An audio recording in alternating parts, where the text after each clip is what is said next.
Vamos a orar por el servicio una vez más. Padre, te rogamos por el estudio de tu palabra, que seas tú quien nos guíe, nos dirija, nos llene, nos abra la mente, nos nutra, nos ministre, Señor. Te lo pedimos en nombre de Cristo Jesús. Amén. Se pueden sentar, mis hermanos. Estamos estudiando el libro de Romanos. Esta epístola, esta carta la escribió Pablo para los romanos.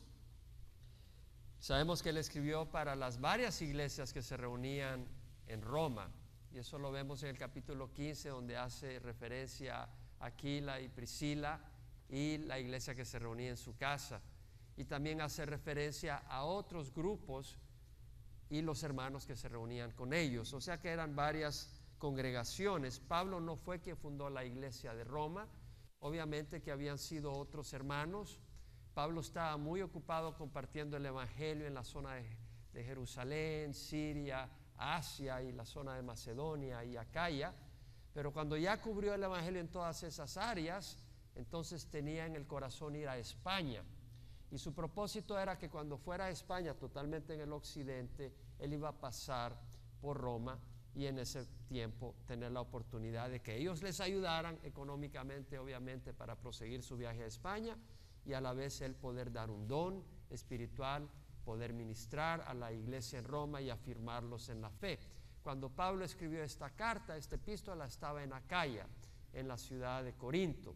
Eso lo sabemos porque en Romano 15 él habla de que él está camino hacia Jerusalén, lo cual ocurrió al final del tercer viaje misionero, habiendo recibido la ofrenda de las iglesias de Macedonia y de Acaya, y que iba para Jerusalén. Efectivamente, Pablo llega a Jerusalén, pero tiene un conflicto ahí, lo meten preso y termina en Roma, no de la manera que él había planeado. Pero su propósito era llegar a Jerusalén y luego embarcarse hacia España, y en el camino pasar por Roma y compartir la palabra. Eso fue lo que expliqué la semana pasada, un poquito medio intricado por meterme con tanto detalle, pero espero que quede aclarado hoy. ¿Quedó aclarado? Entonces, vamos a Romanos 1:1. Vimos del versículo 1 al 4 y vamos a leer ahora del versículo 1 al 16. Pablo, siervo de Cristo Jesús, llamado a ser apóstol, apartado para el evangelio de Dios, que él ya había prometido por medio de sus profetas en las santas escrituras, acerca de su Hijo, que nació de la descendencia de David según la carne, y que fue declarado Hijo de Dios con poder, conforme al Espíritu de santidad, por la resurrección de entre los muertos, nuestro Señor Jesucristo, por medio de quien hemos recibido la gracia y el apostolado para promover la obediencia a la fe entre todos los gentiles, por amor a su nombre, entre los cuales estáis también vosotros, llamados de Jesucristo. Y a todos los amados de Dios que están en Roma, llamados a ser santos, gracia a vosotros y paz de parte de Dios nuestro Padre y del Señor Jesucristo. Vamos a quedarnos ahí por el momento. Pablo, la palabra Pablo, dijimos, quiere decir pequeñito, pequeño.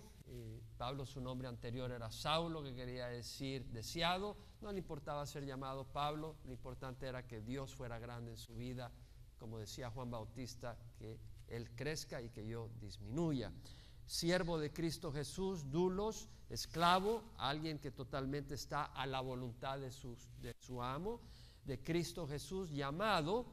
La palabra llamado no quiere decir el nombre de, sino que tiene un llamado a un oficio, a una responsabilidad, a una posición, llamado a ser apóstol. La palabra apóstol, enviado, un mensajero, un embajador de nuestro Señor Jesucristo, apartado para el evangelio de Dios, apartado para un propósito. Pablo tenía un propósito específico en su vida, y era proclamar el evangelio. Y la palabra evangelio, evangelios, quiere decir buenas noticias.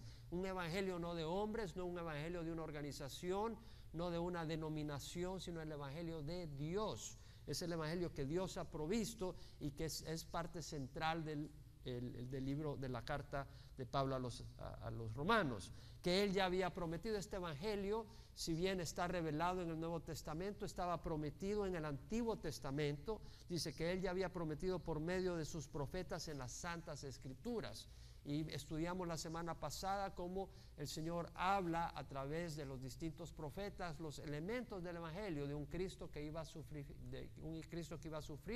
de un Hijo de Dios, de alguien que va a reinar sobre todo el mundo y que iba a resucitar y que iba a morir y que iba a resucitar. Todo eso estaba en las Escrituras a lo largo de todo el Antiguo Testamento.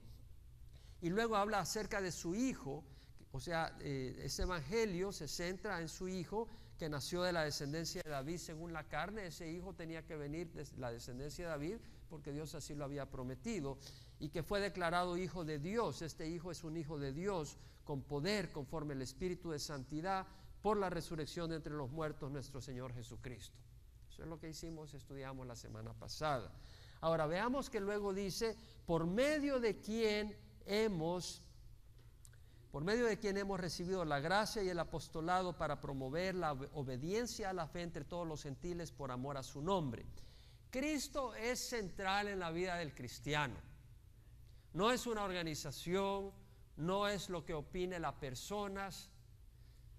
Te vas a dar cuenta que en el ministerio, en la vida, hay crisis. Y en los ministerios van a haber crisis. Al fin y al cabo vas a tener que decidir si vas a actuar basado en la opinión de los hombres, la aprobación de los hombres o la aprobación de Cristo y el llamado de Cristo. Es clave. Y al fin y al cabo, al final del camino, tú vas a saber si Dios te va a decir, bien hecho, siervo bueno y fiel, porque fuiste fiel a Él, o no vas a oír esas palabras porque le fuiste fiel a los hombres y no fiel a Dios. Es decir, tenemos que seguir al Señor, y vemos que Cristo es central, y acá vemos que ahí donde dice, por medio de quién, es hablando de Jesucristo. En el versículo 1 al 9, 9 veces hace referencia Pablo a Jesucristo. ¿Cuántas veces? 9. Mira bien, Pablo, siervo de Cristo Jesús. Versículo 3, acerca de su Hijo. Versículo 4, que fue declarado Hijo de Dios. Versículo 4, resurrección de entre los muertos, nuestro Señor Jesucristo. Versículo 5, por medio de quién. Versículo 6, llamados de Jesucristo. Versículo 7, de parte de Dios nuestro Padre y del Señor Jesucristo. Versículo 8, por medio de Jesucristo. Versículo 9, el Evangelio de su Hijo. Dime si no es central Jesucristo. Es central. Jesucristo es la figura central. Y Pablo está diciendo, por medio de quien hemos recibido la gracia, el favor y el apostolado, el llamado, la labor que Dios le llama a hacer para promover la obediencia a la fe entre todos los gentiles por amor a su nombre. Por medio de quien Jesucristo es central, y Jesucristo es el canal para recibir el apostolado, es decir, el llamado al servicio de Dios y las bendiciones de Dios. Y la gracia, es decir, el favor inmerecedero de Dios. Tal como dice 2 Corintios 1:20, tantas como sean las promesas de Dios, en Él todas son sí. Es decir, en Cristo todas las bendiciones de Dios. Y la gracia, el favor inmerecedero, es una bendición de Dios y se recibe solo a través de Jesucristo. En 1 Timoteo 2:5, Pablo dice, hay un solo Dios y hay un solo mediador entre Dios y los hombres, Cristo Jesús, hombre. Entonces, entre Dios y los hombres hay un mediador, hay un canal, hay un mediador a través del cual podemos venir a Dios. No es a través de una organización, es a través de Cristo Jesús. Y los ministerios se reciben del Señor Jesús. Sí, Dios puede usar personas. Un pastor tiene la responsabilidad de buscar ante Dios a quien Dios le está poniendo para ciertos ministerios. Pero Dios, el Señor, es la cabeza de la iglesia. Y dice la palabra del Señor que la cabeza de todo hombre es Cristo. ¿Puedo oírlo de nuevo? Cristo. Entonces, en 1 Corintios 12:5, Pablo dice, hay diversidad de ministerios, pero el Señor es el mismo. Es decir, es un solo Señor, no es el ministerio de fulano, el ministerio de mengano, cada uno independiente. No, estamos trabajando en función a la llamado y a la voluntad del Señor. Entonces, hay un Señor de todos los ministerios. Y un esclavo le obedece a su amo. Entonces, cada uno es un siervo de ese Señor y tiene que seguir la dirección que le da ese Señor. En Efesios 4:11, si eso no lo ha aclarado, Efesios 4:11 le va a ayudar a aclararlo.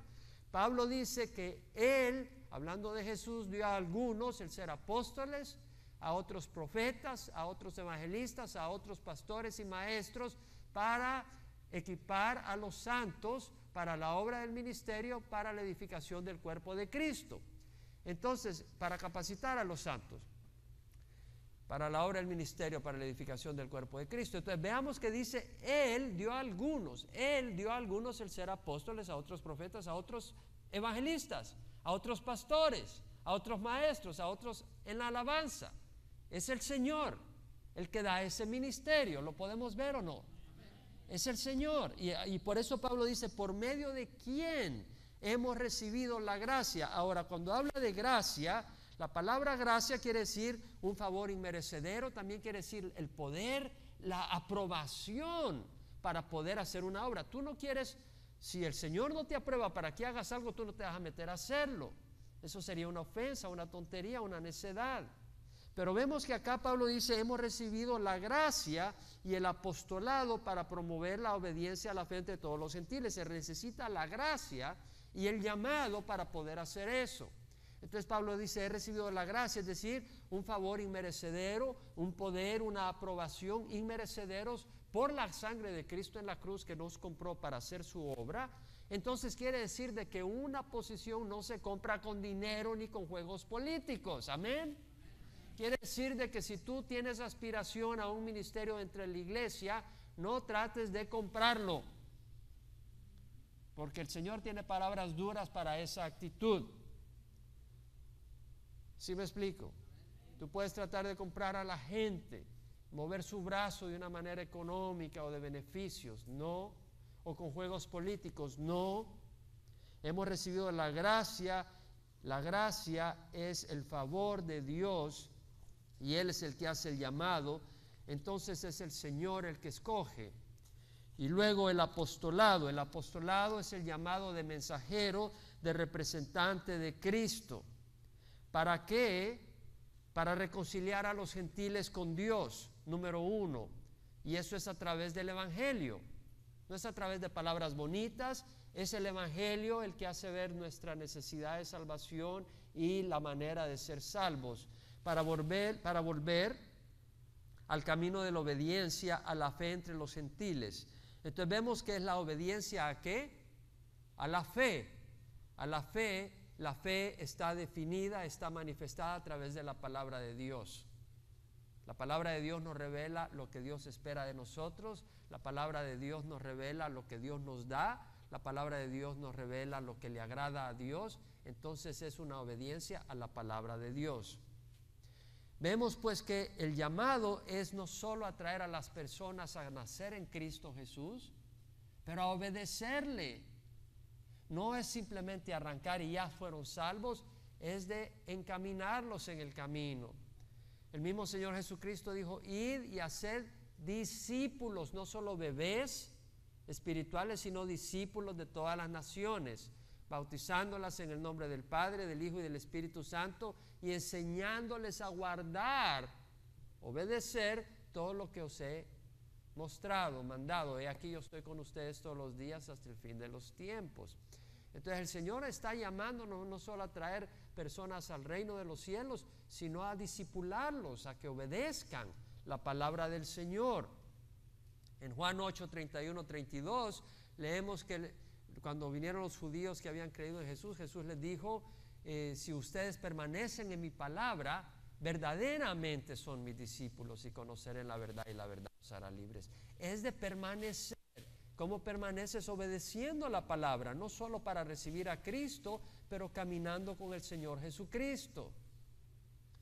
Vemos pues que dice, por medio de quien hemos recibido la gracia y el apostolado para promover la obediencia a la fe entre todos los gentiles por amor a su nombre, no por fama, no por otra razón, sino porque amamos el nombre de Jesús y queremos glorificar a Jesús y queremos que la gente venga al Señor Jesucristo. Entre los cuales estáis también vosotros, llamados de Jesucristo. De nuevo, la palabra llamado es invitado, o llamado para un cargo, una responsabilidad, o invitado a un banquete. Entonces vemos acá que somos llamados de Jesucristo, somos llamados de Cristo a la obediencia. Somos llamados de Jesucristo para salir de la oscuridad y venir a la luz.